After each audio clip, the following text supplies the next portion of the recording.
के चुनाव में मोदी जी का प्रचार करूंगा मैं। दिल्ली के चुनाव में मोदी जी का प्रचार करूंगा मैं। दिल्ली के चुनाव में मोदी जी का प्रचार करूंगा मैं। इनकी 22 राज्यों में सरकार है। हमने दिल्ली के अंदर गरीबों के लिए शिक्षा शानदार कर दी, सरकारी स्कूल अच्छे कर दिए। ये आए आपके पास और कहें हम केजरीवाल के सारे काम करेंगे। इनसे पूछना कौन से राज्य के अंदर तुमने स्कूल ठीक करे। गुजरात में 30 साल से इनकी सरकार है, एक स्कूल दिखा दो। मैं गुजरात गया था प्रचार करने के लिए पिछली बार 2 साल पहले, एक स्कूल नहीं मिला जो इन्होंने ठीक करा। गरीबों की शिक्षा का सत्यानाश कर दिया इन लोगों ने। 22 राज्यों में इनकी सरकार है, एक काम बता दें, ये एक काम जो इन्होंने अच्छा काम करा हो 22 राज्यों के अंदर। मैं आज मोदी जी को कहना चाहता हूं, प्रधानमंत्री जी, अगली साल 17 सितंबर को आप 75 साल के हो जाओगे। अगली साल 17 सितंबर को आप रिटायर हो जाओगे। 1 साल और बचा आपका प्रधानमंत्री का।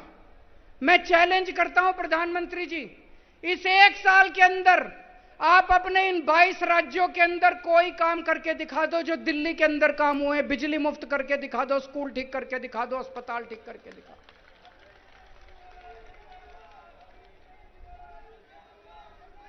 लोग ये कह रहे हैं 10 साल हो गए मोदी जी को राज करते करते, 10 साल में इन्होंने कुछ नहीं करा।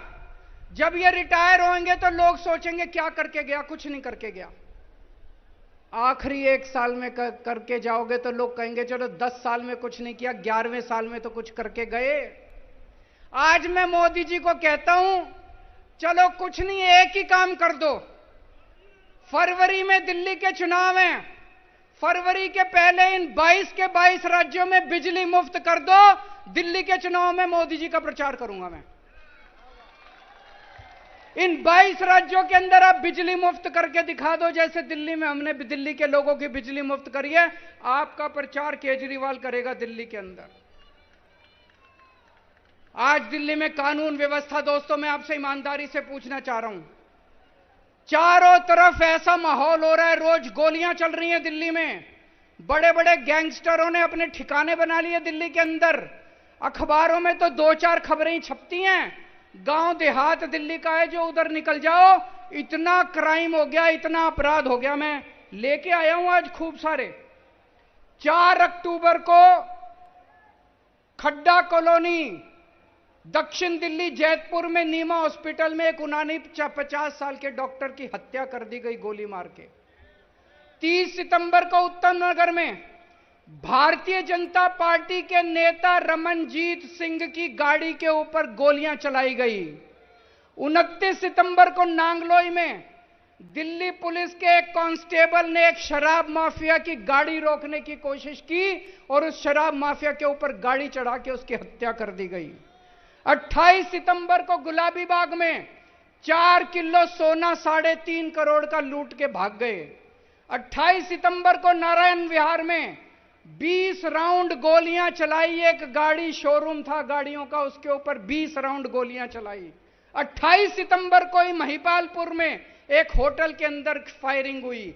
28 सितंबर को ही नांगलोई में 2 लोगों ने 3 या 4 राउंड एक दुकान के, ये कई सारे हैं, ये कोई अंत नहीं है। मैं खूब सारे लेके आया हूं। ये जो अपराध दिल्ली के अंदर हो रहा है, सारी सीमाएं तोड़ दी। जैसे 90 के दशक में हम सुना करते थे बंबई में अंडरवर्ल्ड का राज था, वही हाल आज दिल्ली का हो रहा है। लोगों का घर से निकलना मुश्किल हो गया है। और ये तो वो है जो अखबारों में छप रही हैं, ये तो वो है जिसमें एफआईआर हो गई। मैं आपसे पूछना चाहता हूं, कितनी ऐसी घटनाएं हैं जो पुलिस के पास जाती नहीं है या पुलिस एफआईआर ही नहीं करती? कितनी घटनाएं ऐसी हैं दिल्ली के अंदर? आज आम आदमी का सुरक्षित जीना मुश्किल हो गया है। दिल्ली पुलिस इनके पास है, सुरक्षा व्यवस्था इनके पास है। क्या कर रही है बीजेपी? क्या कर रही थी बीजेपी जब ये फायरिंग हो रही थी? क्या कर रही है बीजेपी जब ये सारी घटनाएं हो रही हैं? बीजेपी दिल्ली सरकार के काम रोकने की कोशिश कर रही है, बस ये करती है। उनको एक ही काम दिया था आप लोगों ने कि दिल्ली की सुरक्षा व्यवस्था संभालो, वो तो इनसे संभलती नहीं। जो काम इन लोगों को दिया गया वो काम तो ये करते नहीं, लेकिन वो दिल्ली सरकार के काम, वो बस मार्शल रोकने की कोशिश करते हैं। बसों के अंदर इनको क्या पता बसों में कैसे यात्रा होती है। राजनीति में आने के पहले मैं 10 साल दिल्ली की झुग्गियों में रहा था। बसों में रोज आया जाया करता था। बसों में 10 साल तक दिल्ली की बसों में मैंने भी खाक छानी है। मुझे पता है कि दिल्ली की बसों में क्या व्यवस्था होती है। एक महिला जब दिल्ली की बस में चढ़ती है, अगर उसे बैठने को सीट ना मिले तो मैं जानता हूं उसके साथ किस तरह का व्यवहार किया जाता है। इधर से कोई छेड़ता है, उधर से कोई छेड़ता है, इधर से कोई उसको तंग करता है। किस तरह से दिल्ली की बसों के अंदर जेब कतरे काम करते हैं, किस तरह से अपराध होते हैं। जब हमारी सरकार बनी, हमने दिल्ली में बस मार्शल नियुक्त किए। बस मार्शल जब से नियुक्त किए, मेरे को चारों तरफ से पता चलने लगा महिलाएं अब अपने आप को सुरक्षित महसूस कर रही हैं। अगर किसी बस के अंदर कोई मन चला, कोई गलत आदमी किसी महिला को छेड़ता था, वो जोर से शोर मचाती थी, बस मार्शल उसको तुरंत आके दबोच लेते थे और उसको पुलिस थाने ले जाते थे। कितने ऐसे मौके हैं, मेरे को पता है हमारे बस मार्शलों ने कितने अपराध रोके हैं, कितने जेब कतरे पकड़े हैं। एक बार तो एक छोटा सा बच्चा, 4 साल का बच्चा, उसको किडनैप करके ले जा रहे थे कुछ लोग। वो बच्चा बुरी तरह से रो रहा था। बस मार्शल को शक हुआ कुछ तो गड़बड़ है। वो एक स्टॉप पे उतरा, एक आदमी उस बच्चे को लेके, वो बस मार्शल उसके पीछे पीछे उतर गया और उसको रेलवे स्टेशन तक उसका पीछा किया। तब पता चला वो बच्चे को किडनैप करके ले जा रहा था।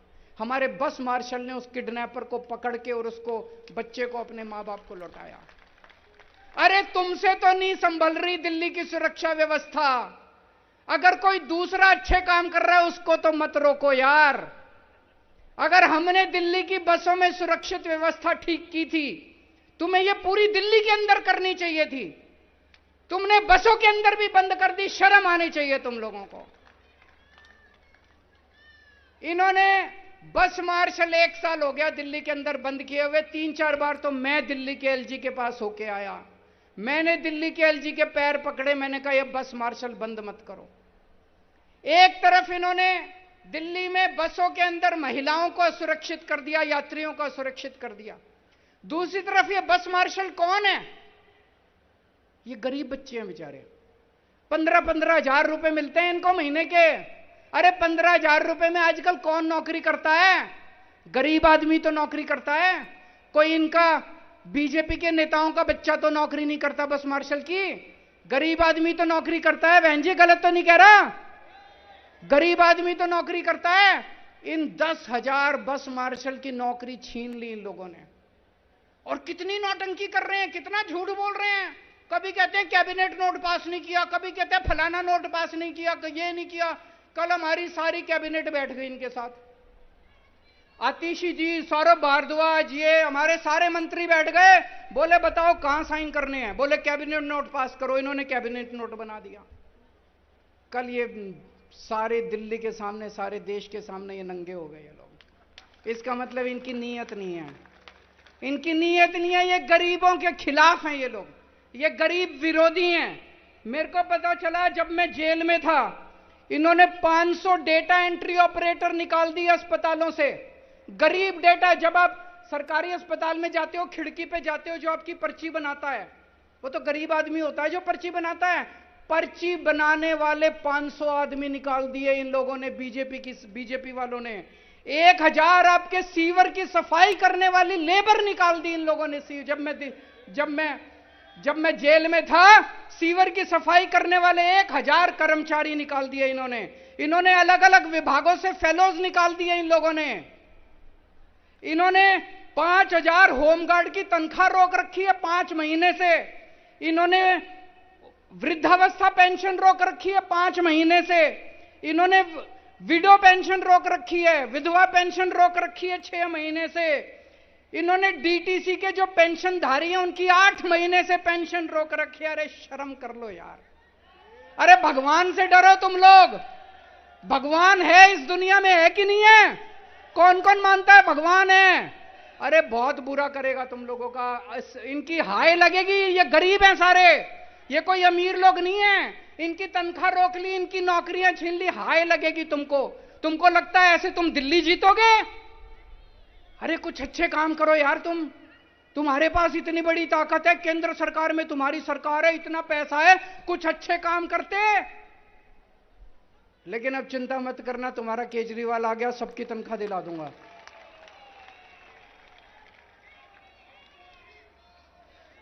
सारे काम करा दूंगा, सबकी तनख्वाह दिला दूंगा, सबकी नौकरी वापस करवाऊंगा। जितने बस मार्शल हैं, सारे बस मार्शल को कहना चाहता हूं, आपका बड़ा भाई आ गया, लड़ेंगे। कल मैंने देखा कैसे सौरभ भारद्वाज विजेंद्र गुप्ता के पैरों के अंदर पड़ा था। ये छोटी बात नहीं है भाई साहब, बहुत बड़ी बात है। कोई मंत्री बन जाए, उसका ऐसा अहंकार हो जाता है, मैं अभी इनके एक मंत्री का बयान बताऊंगा। हमारे मंत्री दिल्ली के लोगों के लिए इनके पैरों में भी गिर जाते हैं।